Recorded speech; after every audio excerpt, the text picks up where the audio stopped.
Volunteer differences.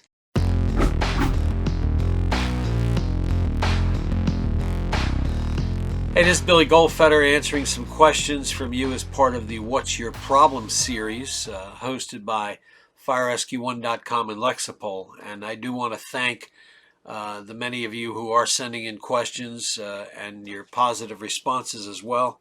It's really appreciated. Again, the reason we're doing this is just an opportunity to get back and share information and sort of open up the Rolodex of information to help you solve some problems that you may not have the resources for, or you may just want a different opinion, and I'm glad to give that to you. So let's start with today's question. I'm a chief officer for a small volunteer fire department. We have some members who are very involved and driven, and many others who want to help, but don't have the same availability or drive. I don't want to turn anyone away. We need all the help we can get, but it's hard to know how to manage two very different groups.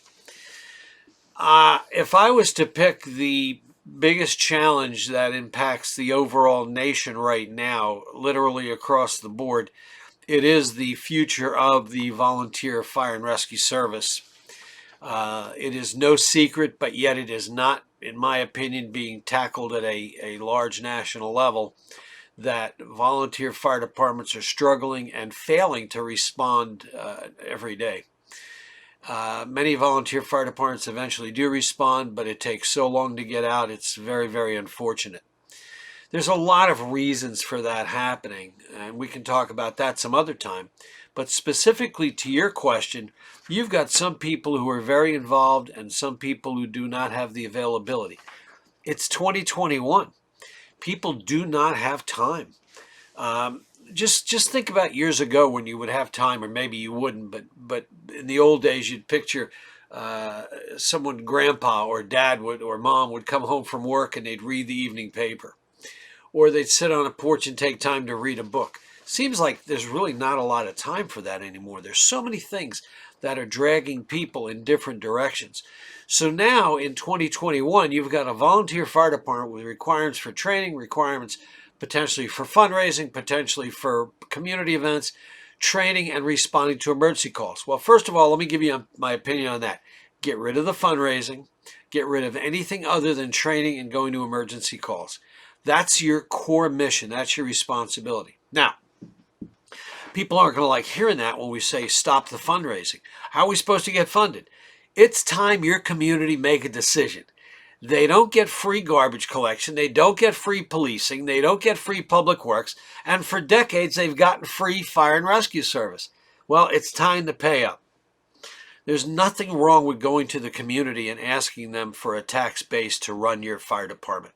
Especially if you're a volunteer department, you've got these people who are willing to work for free, but then you're also asking them to do fundraising and sort of thing. It's just not working, okay? I wrote a piece recently called "The Butcher, the Baker, and the Candlestick Maker Are Not Coming."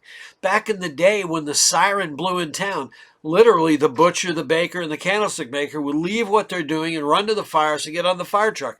And maybe that would happen 25 or 30 times a year. These days, it's happening 25 or 30 times a week. If you're running EMS, it may be more.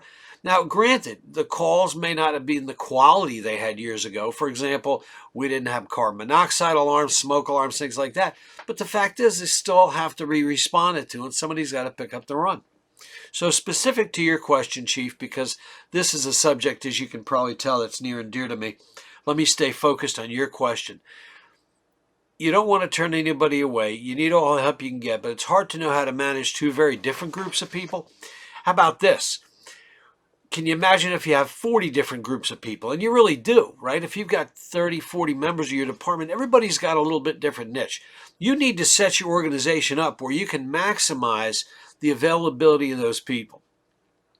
Some people are gung-ho, they want to hang out, they want to make all the extra trainings, they want to make all the runs, and some people can only give you a bare minimum. So figure out how those people fit into the organization.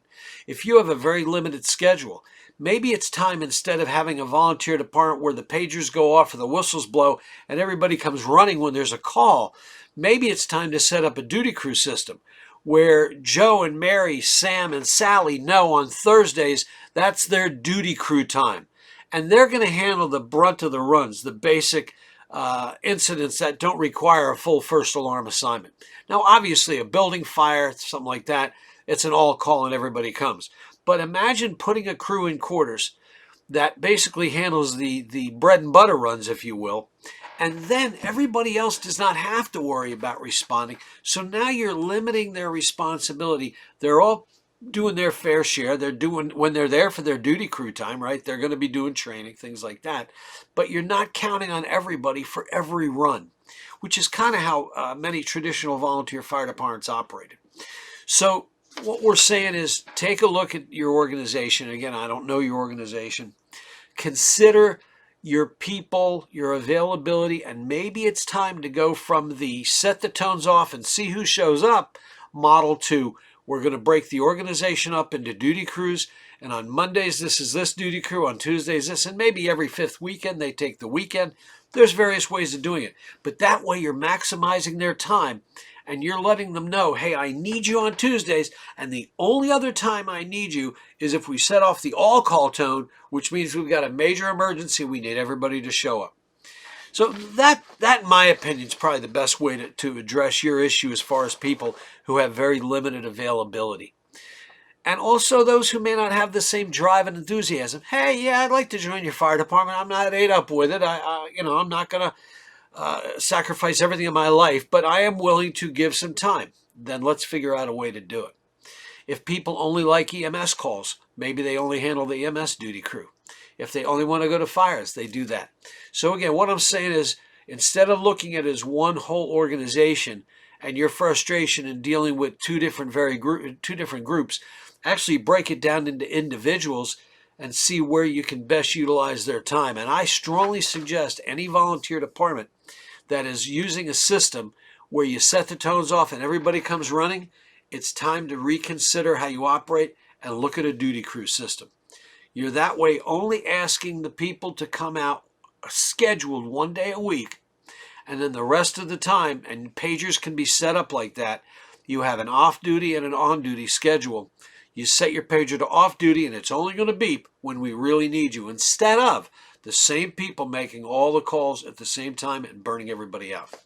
Well, I hope that helps. I could spend hours talking about the challenges of the volunteer fire and rescue service in North America right now because it's a big, big deal, and I do not feel it's being addressed nationally as it needs to be.